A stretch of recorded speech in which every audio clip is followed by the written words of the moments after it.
मातृशक्ति को नमन। उपस्थित भाइयों और बहनों, हितोपदेश इस श्रृंखला के अंतर्गत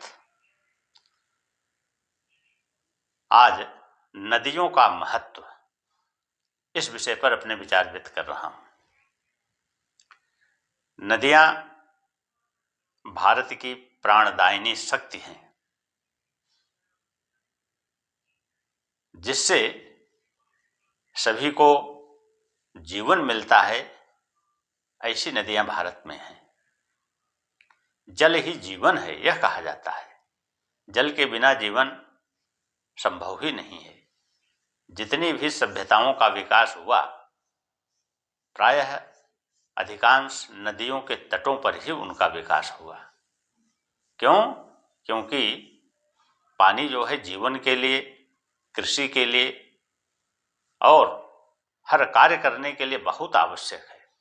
अगर जल ही नहीं रहेगा तो प्राण कहाँ से आएगा, जीवंत शक्ति कहाँ से आएगी, कृषि कैसे होगी। भारत में दो प्रकार की नदियां पाई जाती हैं।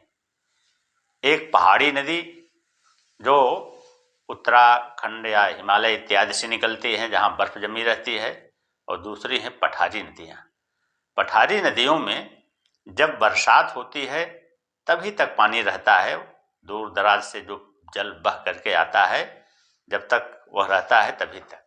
किंतु जो हिमालय प्रदेश से निकलने वाली बर्फीली नदियां हैं, उनमें वर्ष भर पानी रहता है, क्योंकि जैसे जैसे बर्फ पिघलती है वैसे वैसे पानी उसमें बढ़ता जाता है। और उसी पानी का उपयोग हम लोग अपने पीने के लिए, नहाने के लिए, कृषि के लिए करते हैं। जो देश मरुस्थल हैं उनको पानी का महत्व ज्ञात है, और जहाँ पर पानी उपलब्ध है वहाँ के लोग पानी के महत्व को नहीं समझते, नदियों के महत्व को नहीं समझते। गंगा, यमुना, सतलज, रावी, व्यास, सिंध, चुनाव इत्यादि और दक्षिण भारत की सभी नदियाँ यह जीवनदायिनी नदियाँ कहलाती हैं। इसलिए जल को जीवन मान करके हमें उसकी पूजा करनी चाहिए।